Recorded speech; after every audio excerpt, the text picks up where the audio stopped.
Urbaine Radio. Chaque 15 avril, le monde célèbre la journée mondiale de l'art et en RDC, on a notre façon de célébrer devant ces micros de Urban Radio. C'est Espérant Junior Mukendi pour vous, messieurs et dames. Vous vous posez multiples questions. En réalité, c'est quoi l'art? Je sais que de partout où vous vous retrouvez, vous avez suffisamment peut-être de réponses qui ne sont pas peut-être vraies. On commencera à parler par exemple de l'architecture qui est aussi l'art de concevoir et construire des espaces. L'architecture alliée technique, esthétique et fonctionne pour créer de bâtiments, monuments et infrastructures. Elle façonne notre environnement quotidien. Je sais que dans ton environnement, tu peux passer quelque part vers le bâtiment, admirer, tu peux passer quelque part vers un monument et se dire mais qui a conçu, mais qui a fait ça? C'est de l'architecture. Donc souvent quand tu vas passer quand même par là, alors que tu étais là l'autre fois, tu n'avais pas de nom à donner, cette fois parle quand même de l'architecture et pense à l'artiste qui en a conçu. Qu'on profite ce 16 avril pour revenir sur aussi la sculpture, donc cet art tridimensionnel qui transforme la matière, par exemple le pierre, le bois, métal, argile en forme expressive. Elle immortalise souvent de figures humaines, symboliques ou abstraites. Donc grâce aux pierres, grâce au bois, grâce au métal, grâce à l'argile, pour rallier ça quand même à la Bible, l'homme était peut-être conçu avec l'argile. Selon les autres, c'est la sculpture. Donc dès aujourd'hui, quand tu passeras et que tu verras que c'est l'assemblage de pierres, de bois, de métal, d'argile qui ont permis à ce qu'on puisse concevoir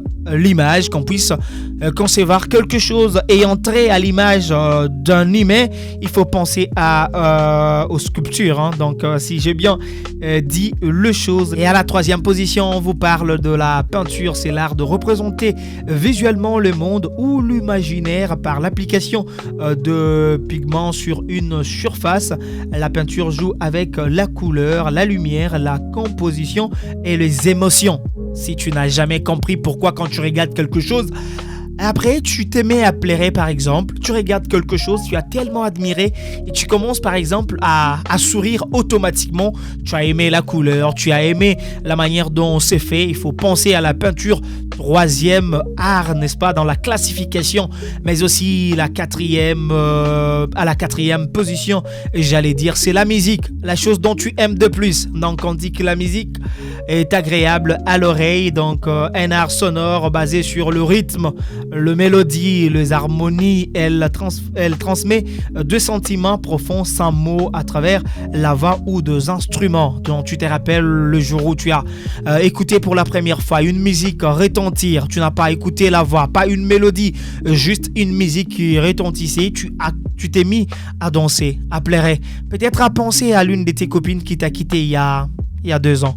Ah oui, tu te rappelles encore d'elle, soit Florence, soit une Claudia qui t'avait quitté, mais grâce à la musique, tu t'es rappelé d'elle et tu as commencé à pleurer. C'est à la 4e position que se retrouve la musique. Et à la 5e position, on va vous parler de la littérature. Et là, c'est pour nous. Nous aimons lire, nous aimons faire lire, nous aimons écrire aussi.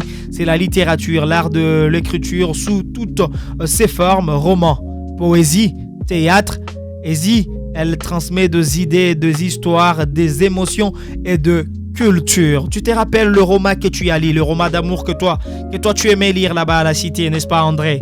Florent, tu aimais aussi lire le roman d'amour, le poésie qui font par exemple Kima, avec tout ce qui va avec, le théâtre comme dans le temps avec Mangobo, parce qu'on a actuellement le théâtre dans de grandes salles. Donc cette façon de donner l'émotion, transmettre l'émotion en direct, ça fait partie de la littérature. Donc c'était à la 5e position, alors qu'à la 6e position on a art de la scène.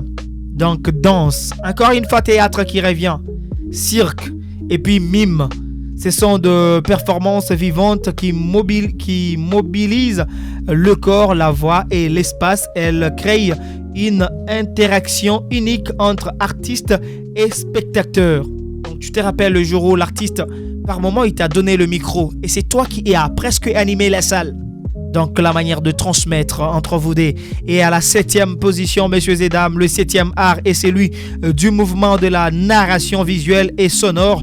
Il combine plusieurs arts, musique, littérature, image, pour raconter des histoires en images animées. Donc ça s'appelle cinéma, ça veut dire le mélange un peu de tout, de la musique, la littérature. Parce qu'avant qu'une scène soit pratiquée ou soit dramatisée, en gros la scène a été narrée. Il y a quelqu'un qui a d'abord écrit la scène. Il a remarqué que par moment il faut mettre de la musique, ce que vous appelez fond sonore, pour que ça puisse habiller la chose. Et l'ensemblage de tout ça, ça s'appelle le cinéma. Et à la 8e position, messieurs et dames, ça s'appelle photographie. Donc, art de capturer la réalité ou de la transformer à travers un objectif. La photo est à la fois documentaire, artistique et émotionnel. Tu te rappelles qu'à chaque fois où tu sors de ta maison, tu es en route, tu remarques qu'il y a de flair, tu remarques qu'il y a de bonnes choses. Ce qui te vient en tête, c'est quoi? Faire une photo. Et cette façon de faire de photos, mais pas... les photos que tu te prends toi-même, c'est bien aussi. Mais les photos capturées par le professionnel transmet presque l'émotion de la chose. Immortalise par moments des choses, mais je ne te demande pas de faire de photos quand tu es avec lui. Hein. Ah là, il faut éviter parce qu'à tout moment, les photos peuvent fuiter et c'est ta réputation qui est collée à ça. On va quand même se lancer encore dans l'émotion parce que là, on verra tes larmes quand tu seras peut-être publié. Hein, c'est pas grave.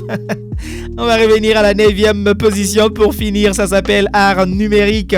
Il regroupe le création réalisée grâce aux technologies numériques, art digital, animation, réalité virtuelle, 3D. Donc, messieurs et dames, vous allez comprendre que là, nous avons parlé de l'art numérique qui regroupe un peu aussi le tout, l'assemblage de création. Donc, tout ce que l'humain peut créer, donc tout ce dont nous avons dit en commençant par l'architecture, en venant vers le tout. Je pense que en résumé, vous allez retenir que l'art est une expression universelle de la créativité humaine.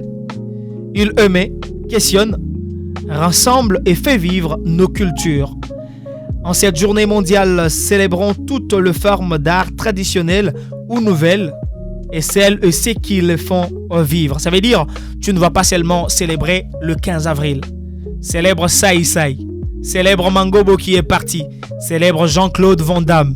Célèbre le musicien comme Michael Jackson qui est aussi parti.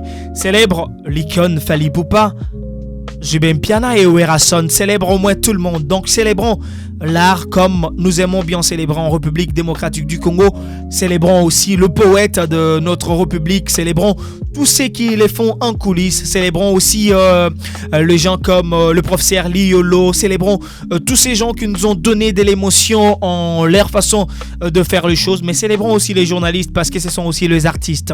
Et ils utilisent leur voix pour vous donner de l'émotion, pour vous transmettre tout ce qui va avec. Messieurs et dames, vous allez rester connectés sur Urban Radio parce que chaque jour, chaque minute, chaque seconde est une transmission des émotions. C'est aussi de l'art. Mais pour aujourd'hui, Espérance Junior Mukendi vous prend congé. Au revoir.